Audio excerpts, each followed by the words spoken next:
ಅನಂತ ಧನ್ಯವಾದಗಳನ್ನು ಸಮರ್ಪಿಸ್ತಾ ಆರ್ ಅಶೋಕ್ ಸಾಹೇಬರು ನೂತನ ವಧುವರನ್ನ ಹರಸಿ ಹಾರೈಸ್ತಾ ಇದ್ದಾರೆ. ಜೋರಾದ ಚಪ್ಪಾಳೆ ಹಾಕಿ ಅವ್ರನ್ನ ಆತ್ಮೀಯವಾಗಿ ಎಲ್ಲರೂ ಗೌರವಿಸಬೇಕು. ಜೋರಾದ ಚಪ್ಪಾಳೆ.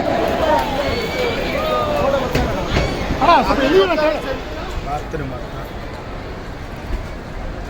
ನನ್ನ ಜೊತೆಲಿ ಹಗಲು ರಾತ್ರಿ ಅಂದರೆ ನಾನು ಒಬ್ಬನೇ ಮಾಡೋದಕ್ಕೆ ಸಾಧ್ಯ ಇಲ್ಲ. ನೂರಾರು ಜನ ಮುಖಂಡರು, ಕಾರ್ಯಕರ್ತರು, ಮಹಿಳೆಯರು ಶ್ರಮ ಇದೆ. ಆ ಶ್ರಮದ ಫಲ 46 ಜೋಡಿಗೆ ಮದುವೆ ಆಗಿದೆ. ನಾನೊಬ್ಬ ಹೆಸರು ಮಾತ್ರ, ಉಳಿದಿದ್ದೆಲ್ಲ ಪಾತ್ರಧಾರರು ಬೇರೆ, ಸೂತ್ರಧಾರಿ ನಾನು ಅಷ್ಟೇ.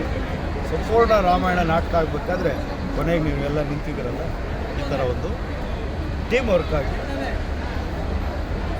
ಎಸ್ ಕೆ ನಟರಾಜ್ ಅವರು, ದಾಮೋದರ ನಾಯ್ಡು, ಎಚ್ ಕೆ ಮುತ್ತಪ್ಪ,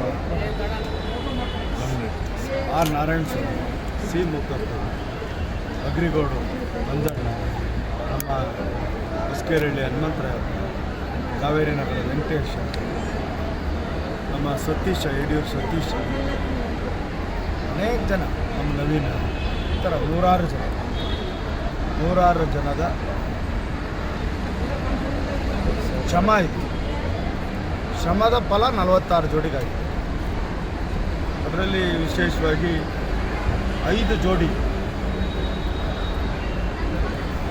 ವಿಕಲಚೇತನರು ಹೇಳಿ ಅವ್ರನ್ನ ಯಾರು ಸಹಿತ ಅವರೇ ನೋಡೋರಂಥ ವ್ಯವಸ್ಥೆ ಆಗಿದೆ. ಅವ್ರಿಗೆ ಇವತ್ತು 5 ಜೋಡಿಗೆ ತಾಯಿ ಸನ್ನಿಧಾನದಲ್ಲಿ ಈಗ ಹುಡುಗಿ ಒಂದು ಹಾಡಾಡ್ತಾರೆ ತಾಯಿ ಮೇಲೆ. ಅದನ್ನು ನಾವು ಅರ್ಥ ಮಾಡಿಕೊಂಡ್ರೆ ಜೀವನದಲ್ಲಿ ಮುಂದಕ್ಕೆ ಇನ್ನೊಂದು ಹೆಜ್ಜೆ ಮುಂದೆ ಇಡ್ಬೋದು ಅಂತ ನಾನು ಭಾವಿಸ್ತೀನಿ. ಯಾಕೆ ಮಗು ಒಂದು ಹಾಡಾಡ್ತು ತಾಯಿ ಮೇಲೆ ಅಂತ ಹೇಳಿದ್ರೆ, ಕಷ್ಟ ನನ್ನ ಹತ್ರ ಒಬ್ಬರೇ ಹಂಚ್ಕೊಂಡಿದ್ದಾರೆ. ಬೇರೆ ಸಂಗೀತ ಶಾಲೆಯಲ್ಲ ಹುಡುಗಿ ಬದುಕಿದ್ದಾರೆ. ಹುಡುಗ ಮಹಾರಾಷ್ಟ್ರದ ಸೊಲ್ಲಾಪುರ. ನಾನು ಹೆಂಗೆ ಜೋಡಿ ಆದ್ರಿ ಅಂತ ಕೇಳ್ಬೋದು. ಅವರ ಹ್ಯಾಂಡಿಕ್ಯಾಪ್ ಗ್ರೂಪಲ್ಲಿ ವಾಯ್ಸ್ ರೆಕಾರ್ಡ್, ಇನ್ಸ್ಟಾಗ್ರಾಮಲ್ಲಿ ವಾಯ್ಸ್ ರೆಕಾರ್ಡ್ ನೋಡಿ ಒಪ್ಕೊಂಡಿದ್ದೀನಿ. ನಾನು ಯೋಚನೆ ಮಾಡಿ ಅದಾದಮೇಲೆ ಇನ್ನೊಂದು ಜೋಡಿ ಬಂತು, ಮಂಜುನಾಥ್ ಅಂತೇಳಿ ಗೌಡುಪಳ್ಳಿ. ಈ ಹುಡುಗಿ ನಮ್ಮ ಕುಮಾರಸ್ವಾಮಿ. ಇನ್ನೊಂದು ನಮ್ಮ ಪ್ರಗತಿಪುರ ಪಂಚಕಿ ದೇವಸ್ಥಾನದ ಹಿಂದೆಗಡೆ ಹೀಗೆ ಬರ್ತಾ BTM ಲೇಔಟ್ದು ಒಂದು ಹುಡುಗಿ ಬಂತು ಲಾಸ್ಟ್ ಟೈಮ್. ಆ ಹುಡುಗಿಗೆ ತಂದೆ ತಾಯಿನೂ ಇಲ್ಲ, ಅಣ್ಣ ತಮ್ಮದಿರೂ ಇಲ್ಲ, ಅಕ್ಕ ತಂಗಿದಿರೂ ಇಲ್ಲ. ಅವ್ರ ದೊಡ್ಡಪ್ಪನ ಮನೆಯಲ್ಲಿ ಸಾಕಿದ್ರು. ಕೊನೆ ಮುಗಿದೋಗಿತ್ತು. ಲಾಸ್ಟಲ್ಲಿ ಬಂದು ಅವ್ರು ನೋಡಿದಾಗ ಆ ಹುಡುಗಿ ಕಷ್ಟ ಕೇಳಿದಾಗ ಏನೇ ಆಗಲಿ ಮಾಡಲೇಬೇಕು ಅಂತೇಳಿ ನಮ್ಮ ಅಗ್ರಿಗೋಲ್ಡ್ ಮಂಜಣ್ಣ ಇರ್ಬೋದು, ದಾಮೋದರ ನಾಯ್ಡು, ಸತೀಶ ಇರ್ಬೋದು, ಅಲ್ಲಿ ನಮ್ಮ ಕುಂಡ ಇರ್ಬೋದು, ನರಸಿಂಹ ಇರ್ಬೋದು, ಬಸವ ಇರ್ಬೋದು, ಸತೀಶ್ ಇರ್ಬೋದು, ಇಲ್ಲ ನಾವು ಮಾಡಬೇಕಿದ್ದನ್ನು ಅಂತೇಳಿ ತೀರ್ಮಾನ ಮಾಡೋದು. 46ನೇದು. ಈ ಥರ ಎಷ್ಟೋ ಜನಕ್ಕೆ ತಾಯಿ ಇದೆ, ಎಷ್ಟೋ ಜನಕ್ಕೆ ತಂದೆ ಇದೆ.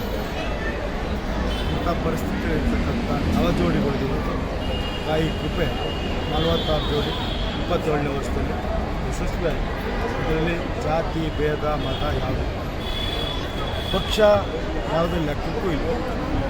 ಇದು ಒಂದೇ ತಾಯಿ ವಂಶಕ್ರಮನ ಆಶೀರ್ವಾದ. ನವಜೋಡಿಗಳಿಗೆ ಈಗಾಗಲೇ ಅನೇಕ ಜನ ಶುಭಾಶಯ ಹೇಳಿದರು. ಯಾವ ರೀತಿ ಬಾಳಬೇಕು, ಯಾವ ರೀತಿ ಬದುಕಬೇಕು. ನನ್ನ ವಿನಂತಿ ಇಷ್ಟೇ, ಇದಕ್ಕೆ ನೂರಾರು ಜನರ ಸಾವಿರಾರು ಜನದ ಶ್ರಮ ಇದೆ. ನಾನೊಬ್ಬ ಮಾಡೋದಕ್ಕೇನು ಸಾಧ್ಯ ಇಲ್ಲ. ಪ್ರತ್ಯಕ್ಷವಾಗಿ ಪರೋಕ್ಷವಾಗಿ ಸಹಕಾರ ಕೊಟ್ಟು ಜೋಡಿಗಳಿಗೆ ಆಡಬೇಕು ಅಂತ ಅವ್ರ ಆಸೆ ಇದೆ. ಅವ್ರ ಆಸೆಯ ಪೂರ್ವಕವಾಗಿ ನಿಮ್ಮ ತಂದೆ ತಾಯಿ ಜನ್ಮ ಕೊಡ್ತಾರೆ.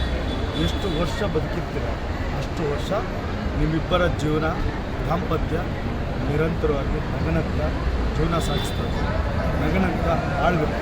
ಯಾವುದೇ ಏರುಪೇರು ಬಂದಾಗ ನೀವಿಬ್ಬರೇ ಕೂತ್ಕೊಂಡು ಸರ್ ಮಾಡ್ಕೊಂಡು ನೂರು ಮಾತ್ರ ಹೋಗ್ಬಾರ್ದು. ಒಂದು ವೇಳೆ ನಿಮ್ಮಿಬ್ಬರಲ್ಲೂ ಆಗಲಿಲ್ಲ, ತಾಯಿ ಸನ್ನಿಧಾನದಲ್ಲಿ ಬಂದು ಪ್ರಾರ್ಥನೆ ಮಾಡಿ ಬದುಕಬೇಕು, ಬಾಳಬೇಕು.